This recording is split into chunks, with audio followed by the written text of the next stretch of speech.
What's up YouTube? Welcome back to the Wallet Monkey channel where we give you all the credit intel you need to grow your wallet. Today what I want to talk about is, does income dictate your credit score? Or framed another way, is there correlations between high earners and high credit scores and low earners and low credit scores? Fortunately or unfortunately, we have definitive proof that yes, there is a correlation. Now, to me, this should be pretty common sense, but there is quite a bit of data to actually back this up. And unfortunately, there is still about 53 million people who are considered credit invisible. They don't have a score, they have no history, they have nothing. So it would just be not available, right? And the good news of that is there's like 32 million people who are scoreable based off the FICO system, and I think Vantage is a little bit more than that. So a large amount of the 360 or so million people in the United States are scoreable, right?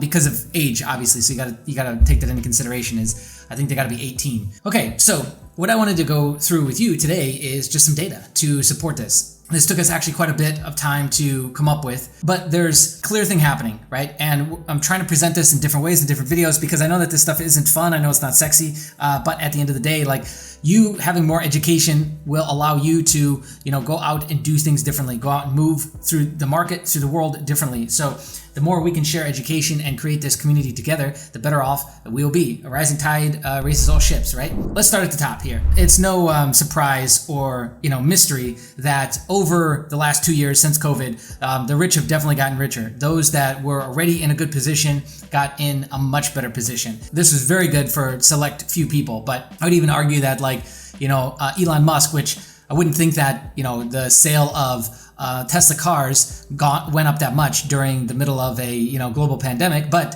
he did very, very well, and a lot of them were cashing out at the end of and selling shares at the end of 2021, which, by the way, was a top indicator.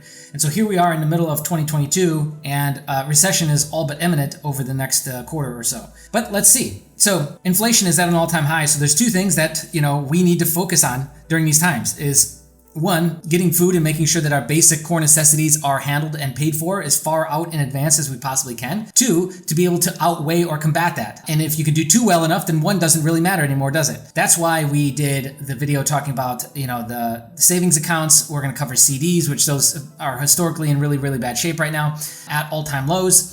But we need to be able to combat this. And inflation is at 8.6% right now. So that's what you're up against, right? So data like this is why I feel like data like this is so important. Currently, the average FICO score in the United States is 716, and the average Vantage score is 697. Both register as a good credit score in the credit ratings, right? And the national average for credit card utilization as of 2021 was 25%, which again is very, very good. And that's the lowest that has been in a decade. That started in 2020 though. So here's a look at that. Okay. Next good piece is 67% of Americans have a good FICO score, and 62.5% of Americans have a good Vantage score. Good meaning the rating, not like I think it's good or you think it's good. It goes poor, fair, good, very good, exceptional, right? So 67% of Americans have a good FICO score. That's good news. 21% of Americans have over an 800 credit score. That is incredible. 33% of Americans have a fair or poor credit score, putting them in the subprime category. That's not good. Subprime ratings, I even go through some of that in this data here. They're showing somewhere around 25%, but you and I both know that that's not true. Because with loans and with some subprime cards, we're at 29.99%. A Credit One account is 29.99%. A Capital One is 26.99%. And who knows what kind of payday cash advance type stuff that you can get yourself into when you're in a subprime category. So I'm not sure that's a fair assessment to say that like the average interest rate for subprime is, I think, showing at like 25%. I don't think that's accurate. But anyways, and this is a live chart, by the way. Some of this is like interactive stuff, so it's going to be constantly updated. So you come back to the site and it's updated, but this is as of May of 2022. So some of this data is like really, really fresh, and some of it is not so fresh, going all the way back to 2018, I think, is some of the oldest data. Okay, so now let's start to talk about this, right? Let's talk about this divide between, or these correlations between high net worth, high earners, and higher credit scores, and low income earners, low net worth, and lower credit scores. High net worth individuals tend to have a higher credit score. This is according to a lot of different data, but here is Equifax risk score data right in front of you. High income have a 774, middle income 735, and so on and so forth. Down to a low income has a 658. High earners are more likely to have a perfect credit score. So as you can see the basically the bracket, and this is kind of being cut off. The bracket from $76,000 up to $250,000 range controls most of the good credit scores in the FICO chart here. It's obvious that like the more money that you make, that the more money that you can allocate towards, paying down balances and not having to live off the cards. But I think that too, there's these big education gaps, and there's this fundamental disconnect with lower incomes and lower education levels and how they treat credit, right? Treating it like free money, it is not free money. Okay. It is an extension of you. It is a commitment of you, and you are to hold yourself accountable on that commitment, right? People with higher incomes have higher Vantage scores and FICO scores, okay? So this is as of May of 2022. So here we go. Here's high income earners right over here, and 53.4% were in the super prime category, which again, prime, subprime, super prime, etc. That's its own sort of classification, but super prime is 781 to 850, right? And it is just being absolutely dominated by higher earners. Okay, 1.6% of Americans have a perfect 850 credit score, which is incredible. Now, this is some of the older data. This is from 2018, and I don't think much has changed, but Hawaii and Minnesota were basically the two states with the highest percentages of perfect scores. So as of April 2019, about 1.6% of US scoreable population had an 850 credit score. That's up double from April of 2009. Another interesting tidbit.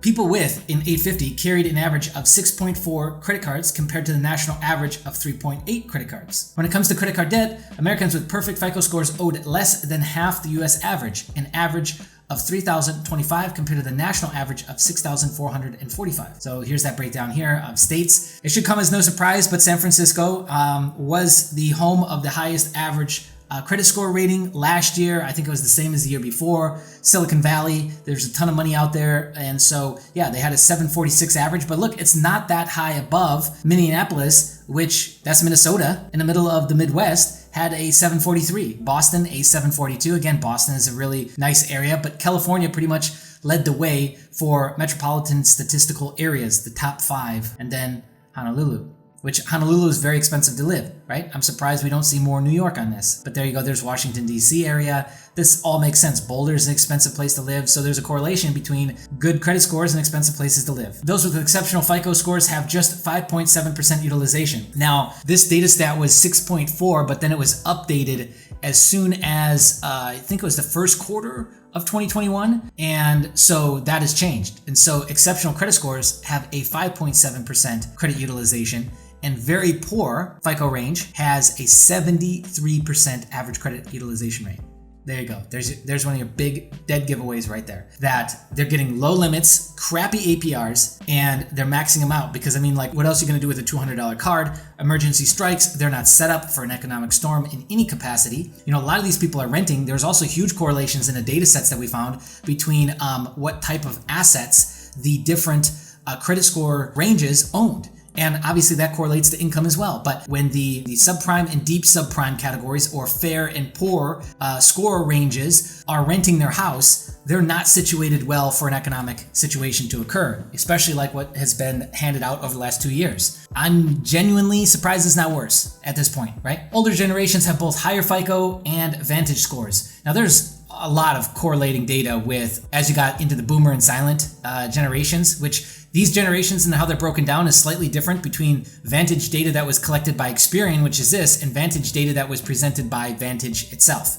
Vantage scoring system, right? So that I thought was interesting. Older generations are also the largest share of perfect credit scores. So there you go. That comes with time, that comes from experience, hopefully money saved up. But I think a lot of it is just really that experience of messing it up. A lot of us go out there and mess up our credit, and then you learn your lessons. And if you ever come back to it again, then you treat it differently, right? Yeah, credit score trends by generation in terms of the credit score, and then delinquency rate. So Gen Y, there's a lot of correlations to Gen Y with owing money, utilization, delinquency rate, all of that, right? You see here, boomer and silent were the lowest. So now let's pivot now and look at corollaries between low net worth and low earners. Okay, so there's, again, we're pulling from so many different data sets. Some of it overlapped, some of it was slightly contradictory, so I just present it as we got it, that we didn't try and do anything with it or change it. First thing out of the gate is, I always say this, but if you're in a lower credit bracket, lower net worth individual, lower earner even, you are going to get the worst rates. Your average APR is horrible. And look, here's proof. I mean, if you needed it. Subprime and deep subprime have the worst rates. Again, 25% I think that's the average. I think that's,